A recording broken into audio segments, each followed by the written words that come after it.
you, Dr. Basalirwa. A very good morning to you, ladies and gentlemen. Welcome to this session. We're going to be talking about building a business you have.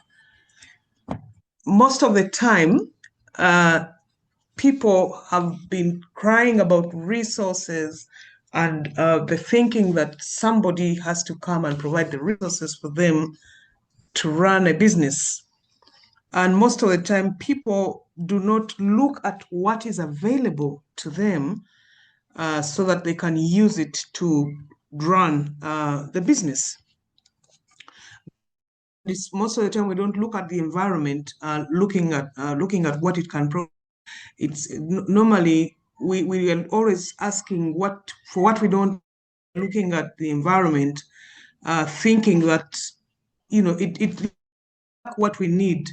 So today we want to start looking at what is it that the environment can offer to us, the current environment that where we are, so that be able to use that to build our ideas, to build our businesses and take them.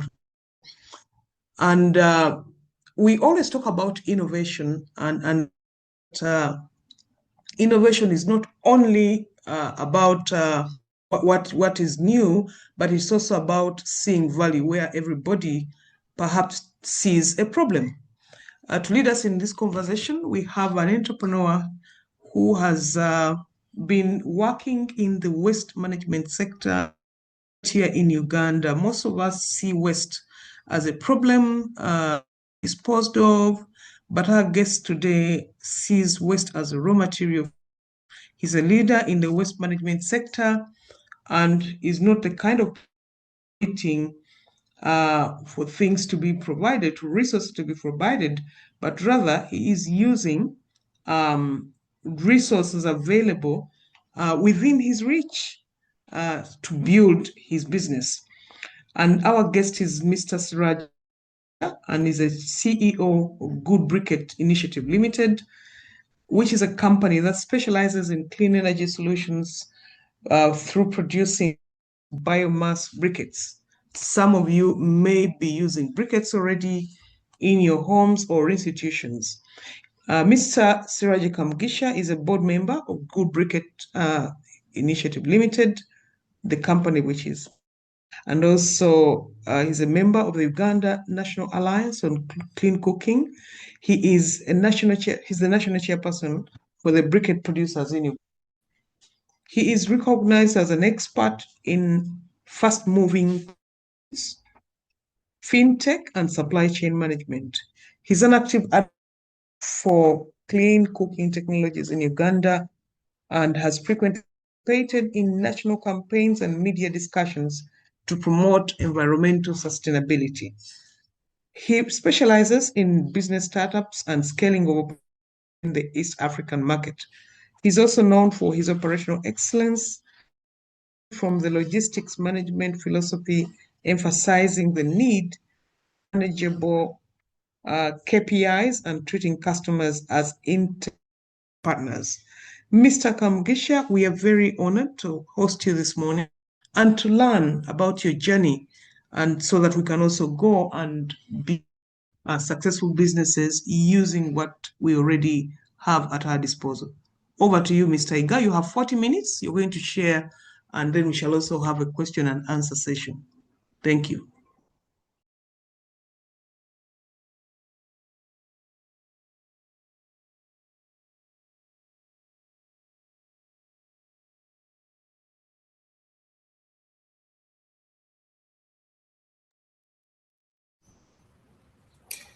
Hello, can you hear me? Yes, we hear you. I hear you from where I am. I believe everybody else should be able to hear you. Good, thank you. Speaking in the forum of doctors, sometimes it's not an easy thing to do, but I will try. Good morning, ladies and gentlemen. As already introduced, my name is Siraje Kamugisha, and I lead a company called Good Briquette Initiative Limited. Before we really speak about the journey, I think and I've always told people about this, that the business school of Makerere is one of the best centers of business excellency, and I would really recommend it for any incubation activities in line with any kind of business. I've personally gone through it at different levels, so I exactly understand what I'm talking about. Before this, I really have a personal interest in the business school beyond what you probably all know. I started working with the business school remotely from 2012, where I've worked in different corporates, but I worked with one of a corporate for like 6, 7 years, I think, and we started some. Apprenticeship program with the business school and along with the other universities, specifically taking on students in the various academic courses, trying to show them the reality versus what they're actually reading. So specifically, MOOCs for me is those institutions that must be really treated carefully because they form the next business line in Uganda. They define the next GDP of Uganda. So, with that kind of preamble, um, I would just want to talk about my most recent journey as an entrepreneur. I mean, I've done thousands of things, but I think this one is beginning to point in the right direction.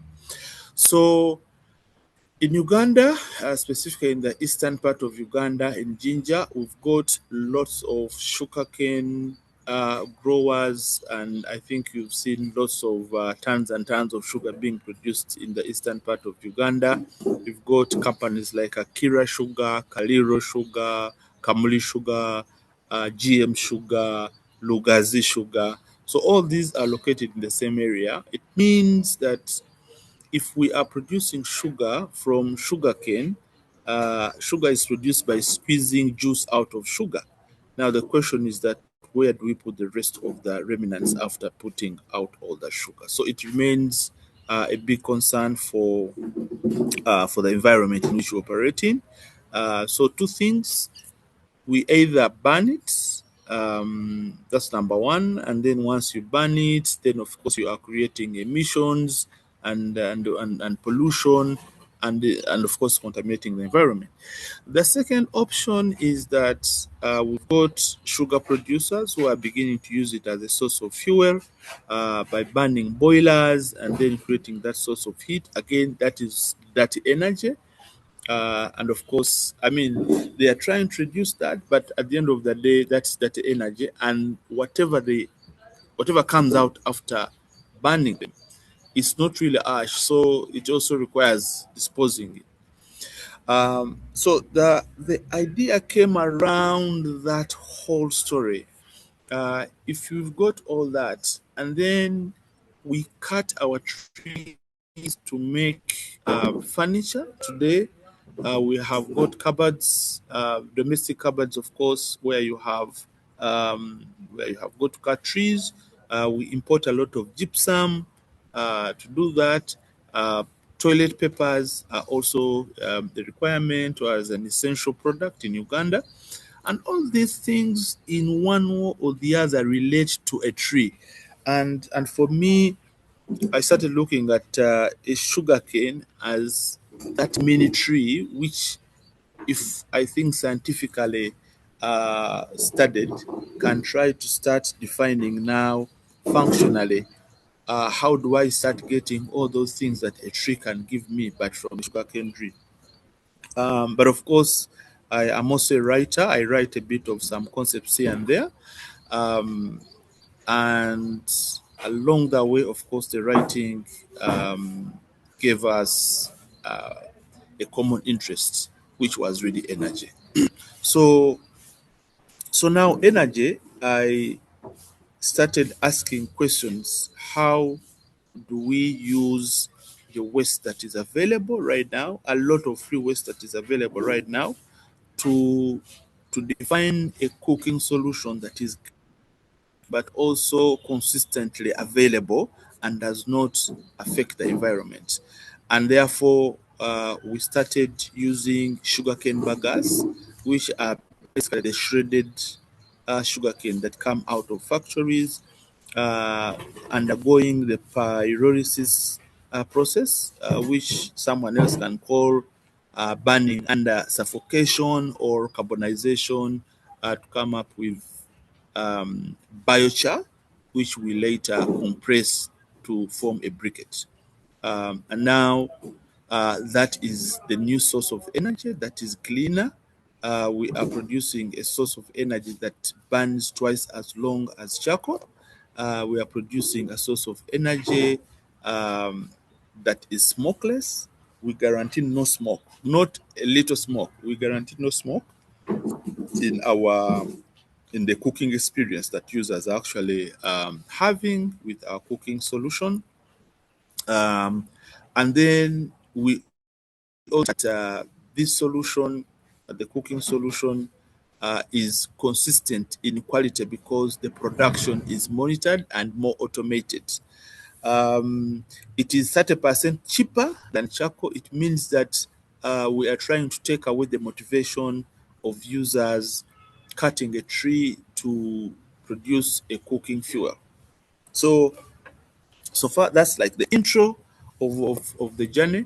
And of course, as you know, that journey is not easy. We've got, of course, challenges, but one thing that everyone really needs to take on seriously in this journey is that once you've got the right idea, you've got to have minds that share the same idea, or those that you pitch to buy in and then move with you along. You'll definitely not have a lot of money to pay the good people, but you've got to convince the good people to buy into the idea so that they can guide you. Otherwise, if you have the best idea and then you are running with it alone, there are high chances that you will not reach your destination. You've got to pitch it into the minds of the other good people with the right mind, with the shared common goal, very common objective set along with yours, and then you move that journey together. They'll be giving you a lot of value, but a lot of value in kind. And then you'll not be paying them at least at the starting point. And then these are the same people who later become your board members because they understand the vision, where you're coming from. They've contributed to the roots of the idea. Once you have that, you definitely know that you are more or less like having the fundamentals of the ideas right. And that's where now we start connecting with the incubation centers, like where we are right now, the incubation and the innovation hubs. Of course, we have got now the Entrepreneur Center for Makerere University. We've got the Innovation Village. The collab. I don't know whether I mean, we know all these things where you can get like a bit of free space where you can share ideas, start creating that environment of professionalism where you're discussing matters. And then, of course, you have got some, digital enablers like internet and all that. And once you do that, then the other remaining big question is that we need the financial enablers.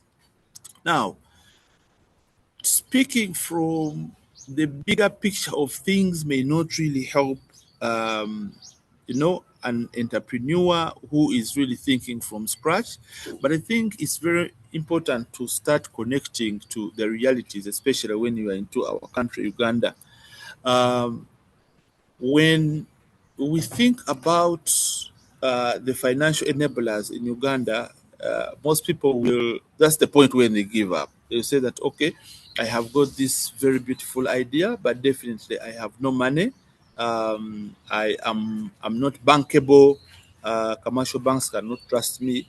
But of course, um, if you are working with the right set of minds that I spoke about at the beginning, uh, most likely you'll be pointed to the right direction of that financial enablers. Uh, I would, as much as possible, recommend entrepreneurs to think about sources such as, family, um, sources such as the first minds that I spoke about. If you've got three beautiful minds that share the same common goal, can they help to pull up some money into that? We've got also circles that provide really very low interest rates, 10% lower than the market commercial rates. So those could also be very good go-to places. And yet the requirements to actually, uh, organize those funds are not as stringent as those of commercial banks. Of course, people should also embrace things like the government engagement programs. We've got like PDM, for example. When we talk about things like that, someone may think that their idea is actually running. PDM, for example, can give you 1,000,000 shillings. And you ask yourself, is 1,000,000 shillings worth really this kind of journey? Where is it going to get me? But you see, once you start and someone is able to see what you are beginning to do with that 1,000,000 shilling, with that Hive Collab space that has been provided, with the regular meetings, refine your ideas, that is a point where someone is going to pick interest in the idea, because now they are able to see where you are headed, the consistency in tackling the problem with a solution that you're putting on the table as the idea. So that consistency, that regular um, um, you know, tackling of that problem will now start motivating. Uh, People are really interested into that idea. I mean, that is the birth of, the equity holders. That is the birth of the angel investors. That's where all that now starts coming through.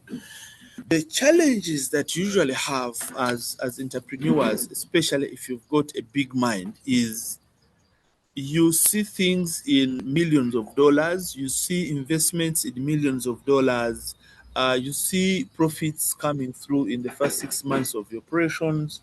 You don't see yourself falling. Um, but unfortunately, all these things that I'm talking about, they must happen. You rarely find an entrepreneur who is telling you that I started from zero and accelerated to 100, and today I'm at 150. They will tell you that I moved from zero, went to 10, came back to 2, moved to 3, accelerated 15, came back to 3, but I consistently, you know stayed on the rail to ensure that I am where I am now. So if you're not strong enough, the backfalls will put you off the rail, and definitely you can easily say, okay, let me park the idea for the next 7 years until I've gotten this financial muscle to now continue along with it. So that's the thing. But of course, to achieve that consistency, it also depends on what kind of entrepreneur you are. Um, I mean, this is not really academic, but I have tried to categorize entrepreneurs as three forms. The first one being, I mean, you can have your father being an entrepreneur. He probably started up a garage in Katwe, and you think that, I mean, I've got to start something like that because you've got that motivation from a family member. So, as a family, you're entrepreneurs, and then you move in that direction. So, that's one. Usually, such an entrepreneur, uh, the people that I spoke about initially, people who can guide you easily, will be available. And so it becomes an easy journey. Of course, along the way, people drop you thinking that you've gotten there, then you fall back again, you go back to them, they give you more money. So the journey there is not so much of a hard one. Then we've got another form of entrepreneur who says, let me see what happens if I did this. And we saw so many of those especially during the COVID times. We saw so many teachers dropping out of teaching because teaching was no longer a thing. And say, but when I start selling these shoes in Owino market, what happens? Can I make more money? Is there money in trading? So people started. And then they realized that, oh, actually, I think these things, okay, they might be hard at the beginning. I am not seated in an AC. I'm not putting on a suit or tie, but actually, I'm making more money, which is the most important thing. So we've got those kind of entrepreneurs. But now I want you to listen to this last form of entrepreneur. You you have been doing something. You have been an employee of the UN, and somehow the job has closed, and you have about $15,000 with you for your lifetime. You probably have about 6 children who are both at secondary and the university, and you are the only provider. So something like that has happened, and you've got to multiply that money to make sure that you put all these kids through. You are no longer employable. Now that is where the real entrepreneurship comes in, because at that point your believability has started to decline. There are fewer and fewer people believing in you, but also there's a lot of fear coming before you that what if all this money goes? What happens? I have a lot of responsibility. Now, this is exactly the kind of entrepreneur that I'm talking about. The other two, the first two, I mean, you can survive, but this other last one that I'm talking about is now where you probably need everything that I've talked about to come into play. You have 15K, if it goes, it has gone. But you have got to keep investing that money into the business, but into the concept that you probably believe in, but which you have not really, developed for a very long time, and it has got to work. So, and I've seen so many mistakes that are being done. For example, someone retiring at 55, getting 200 million shillings and start doing poultry that they have never done because they have probably seen someone, harvesting eggs every other day and thinking that all these things are very easy. 6 months down the rail, the 200 livestock that they brought in, they all die, and then they are back to square one. So, yeah, so I don't know whether I should continue talking. Maybe I need to, first of all, check in and see if there's a bit of absorption in whatever we are discussing right now. If you've got some real life challenging questions that I can probably attend to, and then we see how the session goes. Thanks. All right, thank you so much, Mr. Siraje Kamugisha. We appreciate you sharing with us the story of how you started.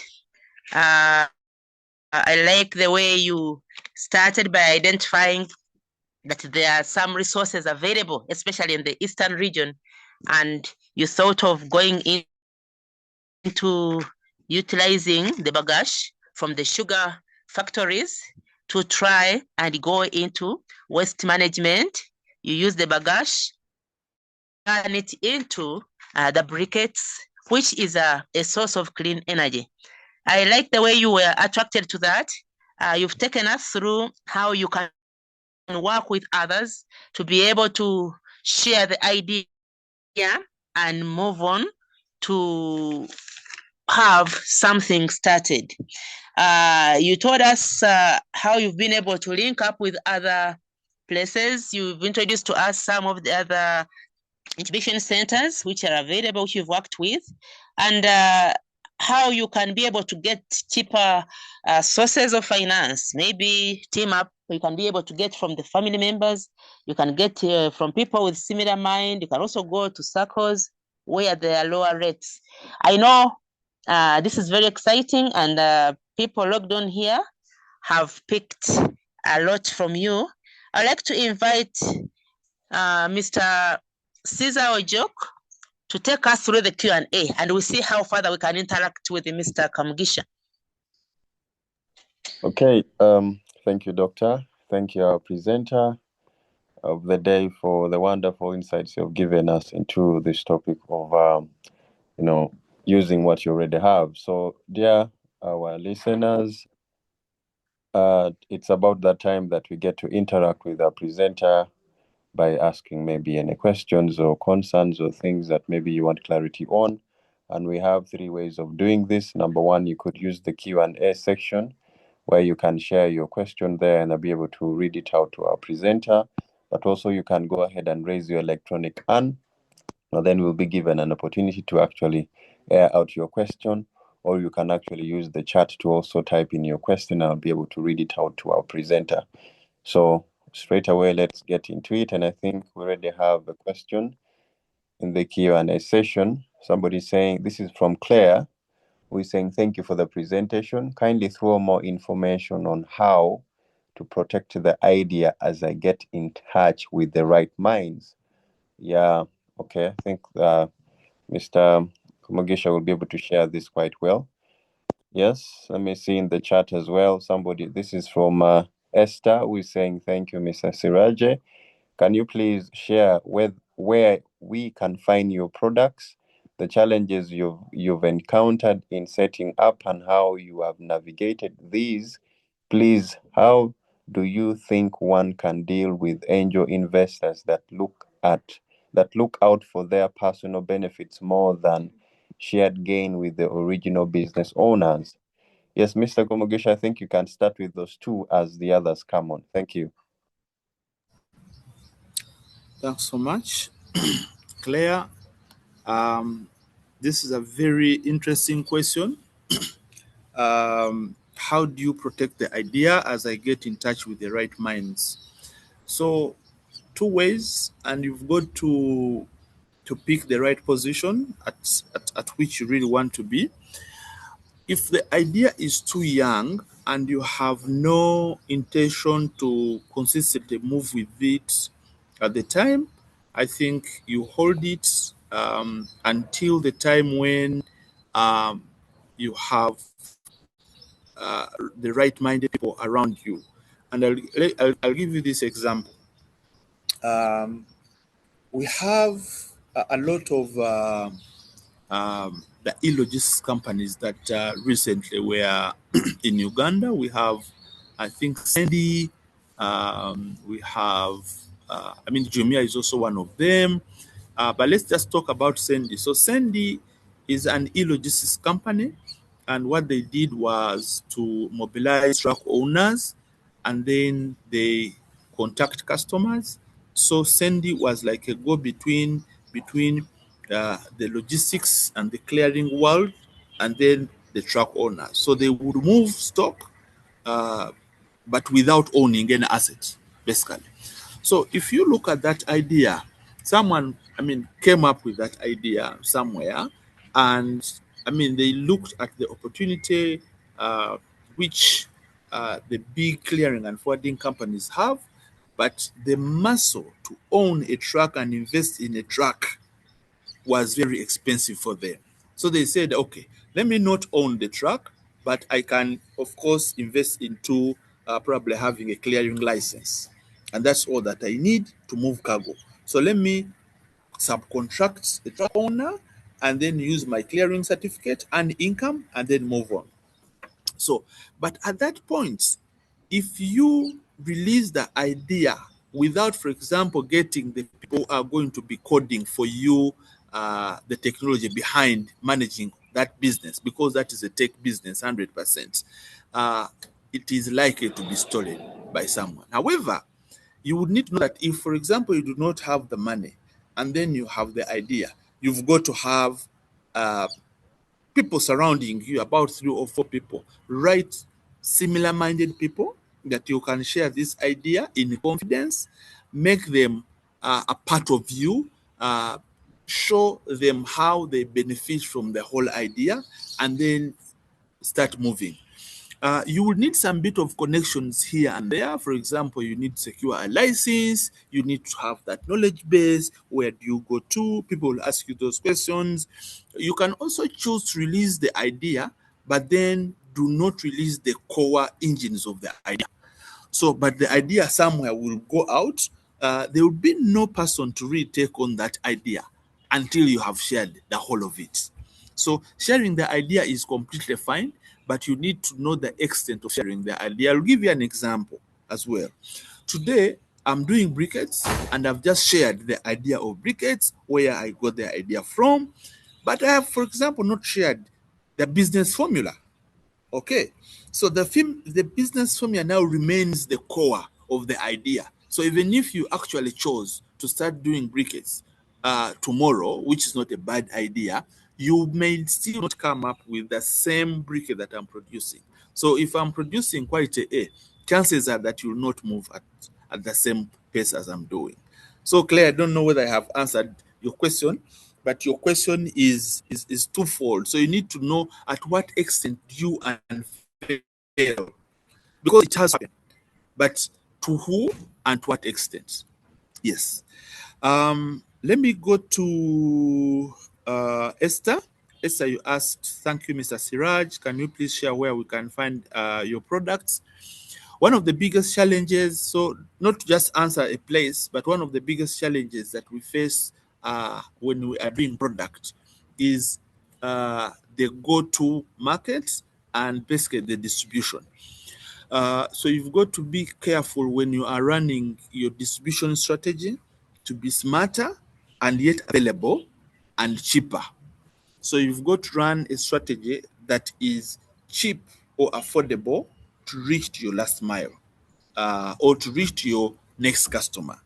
So with that, we are located. So because our production factory is in Jinja, we are currently operating in the Iganga, Jinja, Mokono, Kampala corridor. So within that corridor, and then of course moving in about 30 kilometers on each of the main roads. So for example, Mitiana, we are in Mpigi, of course we are around along Ntebe and all that. So in Kampala specifically, we are located in Jinja. With Jinja, we have a holding, rather in Ntinda, Kampala, we have a holding outlet located on Cannon Road in Ntinda. So in the event that you need some products, please find us at Cannon Road. Yes, I hope, Esther, I have answered you partly. And then you also asked the question, plus, how do you think one can deal with angel investors that look out for their personal benefit more than shared gain? So the angel investors, usually, these will be grant funders, Esther, and mainly you'll find that these people really are more interested in the idea. And of course, their intentions initially would be to see you go through the hard hurdles initially when you are setting up the whole idea, supporting you here and there. And once you've come out and your concept has been proven to be a business working idea, now these same angels can either come in as equity owners, because they can tell you that, okay, we are going to invest $1 million. But if the idea works, then I can have a 20% stake into your business. Definitely, you own the business, you own, but also you have been funded. So you've got to take a cut and I mean take a decision whether you actually want to die with your idea, or you would rather want to, move along with an angel investor who comes in and tells you that if we grow this to this scale, then I'm willing to take 20% stake into the business, but here is $1 million. Go and run with the idea. So you've got to take that judgment. I cannot give you a definite answer with regards to that question, but it comes to a point where you've got to take, a direction position. Do you want to move alone, or you want to move with other people? And definitely my encouragement would be move on with other people who are right-minded, but ensure that you continue to take control of the business. Definitely, an angel investor will not come tomorrow and then take all the 70%. But also, if they are taking 70%, and you realize that the 30% of the stake is about X amount of million shillings or $1,000,000, then you can also consider. So yeah, that's how I can answer that question. Agnes, thanks, Mr. Kamugisha. Please advise on the cons and pros of formalizing my startup.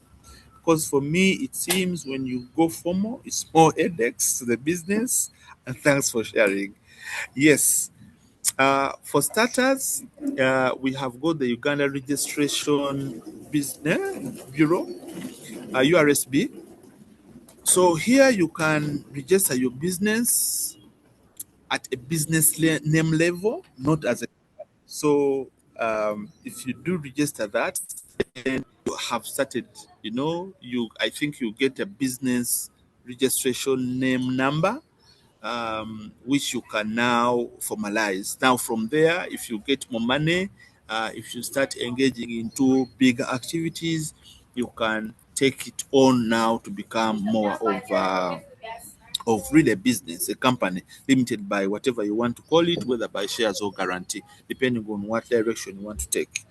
Um, the advantage with formalizing is that no one will take you serious if you still have a non-formal business. I don't want to call it a business, because at that point it is simply an idea being managed right on top of your bed. So go to URSB. For starters, if you have no, company lawyer or someone who can help you to register a company, you can do that yourself. You can even use your personal TIN to link it to your business, so that you are formal, and then monthly continue filing your returns URA. Even if they are nil returns, it is not headache, but it is preparing for your future. 10 years from now, even if you've done 1 or 2, 3 businesses, the company will have that kind of aged experience, and which cannot all go to waste. Someone can know that this business has been there for the last 10 years, and then I can entrust it with my deal. So Agbas, please go for that registration. Formalize your startup very quickly. Yeah. Hope. I think sorry about what happened. Q&A. There is Samuel. Beginning entrepreneurs frequently struggle with lack of experience, hiring skilled staff, and building credibility, compounded by high risks of failure, regulatory hurdles, and intense market competition. How can that be handled?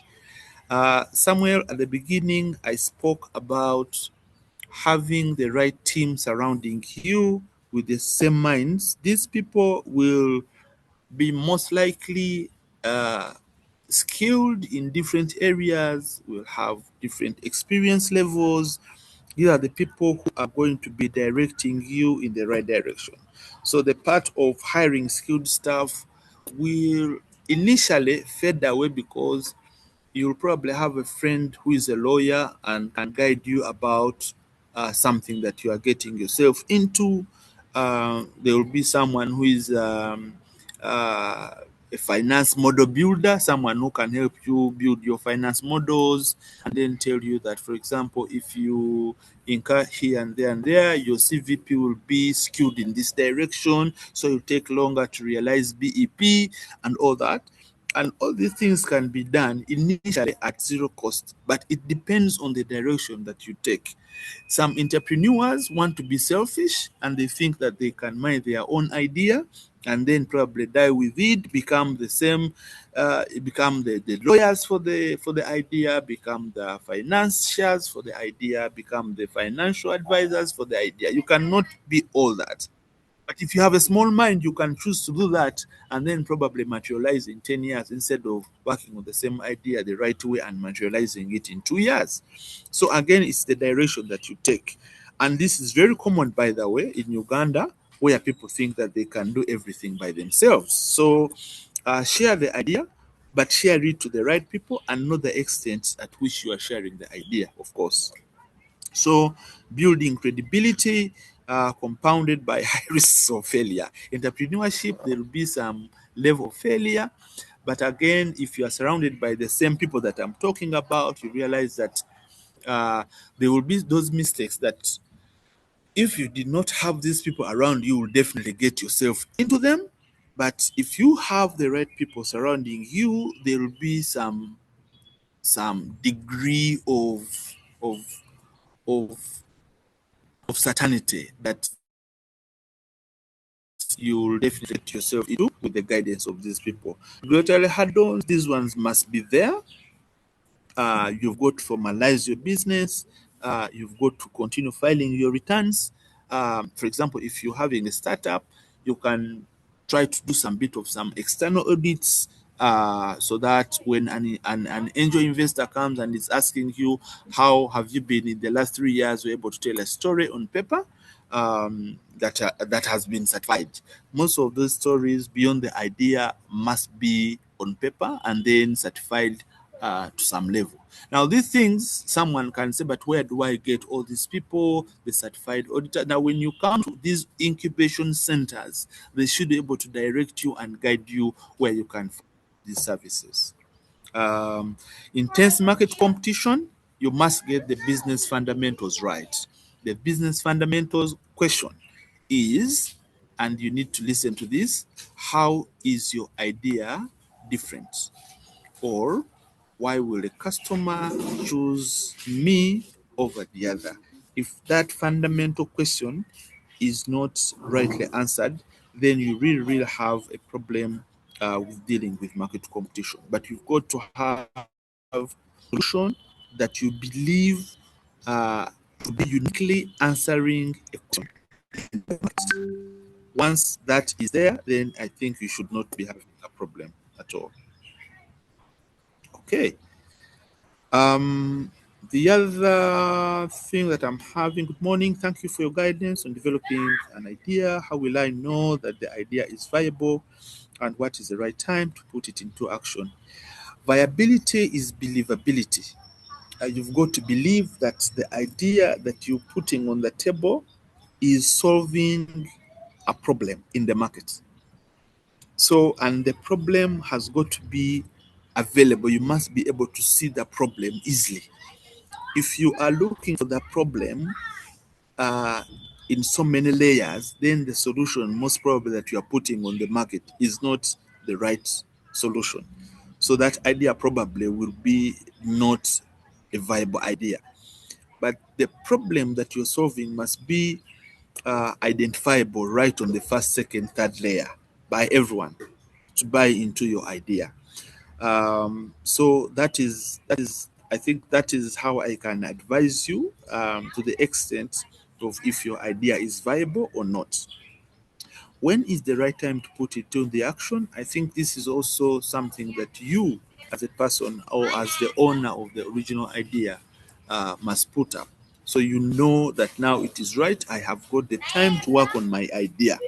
If you are a corporate employee, for example, and you are working from 8 to 9 p.m. every day, with half days of your weekends also engaged fully, chances are that probably that's not the right time. You put the idea there, you just hand it over to people, and then they will not run it with the right passion that you'd otherwise have run it with. So the right time is that time when you feel that you've got sufficient time to consistently move this idea forward. Cool. Yeah. Yes. Okay. Thanks. Yeah. Yes, thank you so much, ably responding to all the questions, both in the chat and also the Q&A session. I was also keeping an eye if somebody maybe raised up a hand somewhere, but I didn't really see it anywhere. So that means at this point we are closing the Q&A session because I think people have been able to ask all the questions and you have responded to all of them. So thank you for responding, and allow me to take it back to our host, Dr. Edith. Thank you. Thank you so much, Mr. Ojok Caesar, for managing the Q&A. And I would like to appreciate our presenter, Mr. Kamugisha, for ably being able to respond to the questions which were raised in the chat and also in the Q&A. Thank you. It has enabled us to have further interaction. It has enabled us to have further interaction with you and being able to pick more of the ideas that you have. I would like to continue appreciating you once again, Mr. Kamugisha. I don't know, I think I should give you some like 2 minutes to make a summary, a conclusion of your presentation, Mr. Kamugisha, before we end this session. Okay, thanks so much. So for me, is really to continue bringing the ideas. We have a monster called AI today, which I would want people to adopt, but also to avoid at the same time. So today you find a young person is keying in the best ideas on keeping bees in Africa. And then AI will give you 1,000 ideas, and then you get one idea and then try to improve it. So entrepreneurship is more of creativity than searching and spinning. So one last thing that I would really want to put on the table as a concluding remark is make sure as much as possible that the idea that you are fronting has a lot of creativity. And that is the creativity, that is the element that will give the uniqueness of the idea in the market, that even if the same problem has been solved by a solution from entrepreneur A and B and C, your solution, if polished with a level of creativity, will give a better solution. And that will define a question of how uniquely or how different or why would a customer choose my solution over what the market is currently offering. Thanks so much. Thank you. Thank you so much, Mr. Kamugisha, for finding time in your busy schedule to accept this invitation to come and speak to us as entrepreneurs. We appreciate your time. Thank you very much. Hello, Tim. Are you there? Hello. Yes. I was Hello. Father. Hello. Hello, Mr. Kamugisha. Can you hear me? Hello. Hello, Mr. Kamugisha. Hello. Hello, Mr. Kamugisha. I'm appreciating you. Thank you for creating time in your business schedule to come and talk to us as entrepreneurs. Thank you for sharing with us how one can be able to build a business with what you already have. The example you've given us and how you identified the opportunity to go into making the clean energy briquettes is very exciting. Would like to appreciate you. Thank you very much. I've also taken note that you already work with us as the Makere University Business School Entrepreneurship Innovation and Incubation Center, and we will be looking forward to further interacting with you and keep in touch with you. Would like to appreciate everybody who logged on this morning. Thank you for finding time in your busy schedule to always start your Thursday with us. Because when we interact together and when we log on in the session, we pick ideas that can help to enhance the way we are doing our businesses. I appreciate everybody. But again, allow me to appreciate Mr. Kamugisha. I know we will again get some time to have you come and talk to us. I would like to thank you and thank everybody. We'd like to appreciate the Entrepreneurship Center for being able to organize these sessions for us every Thursday. And I'd like to appreciate everybody who has logged on this morning. I know we've got to the top of the hour, and I'd like to appreciate everyone. I think we'll end it here, but I'll remind you to log on again next Thursday at the same time. We look forward to having you again, and we'll keep in touch. Thank you very much. I would like to wish you a blessed Thursday. Bye-bye for now.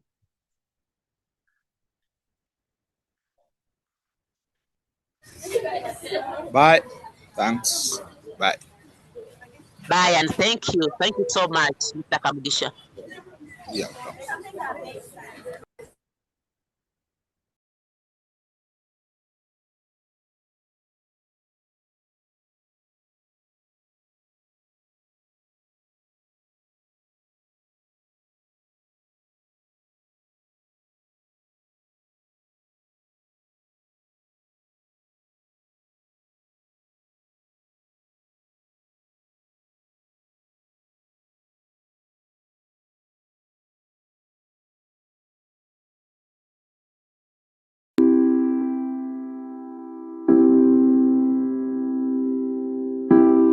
You gotta get up.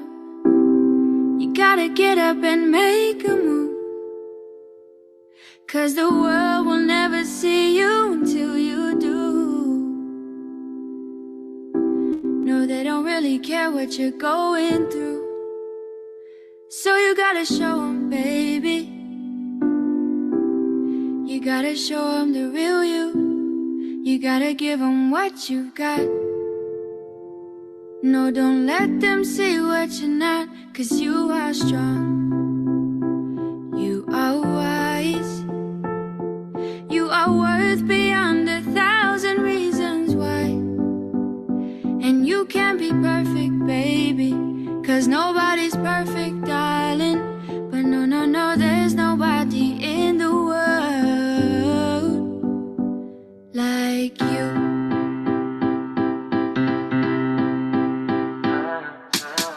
What do you do when you can't let go? What do you say when you just don't know how you feel? And you know nobody knows how you feel. 'Cause everybody's got their own damn problem. So everybody's trying to find their way. And day by day is a struggle. In this world, you know you have to hustle. Just know that you're not alone. You don't always have to be strong all by yourself. I said it's okay to ask for help. Now listen, people will find you, but they don't define you. And you will find people who help redesign you. People will find you, but they don't define you. And you will find people who help redesign you. You are a work of art. Bet you didn't think you'd come this far. Now here you are. Baby, you are strong. You are wise. You are worth beyond 1,000 reasons why. And you can't be perfect, baby, 'cause nobody's perfect, darling.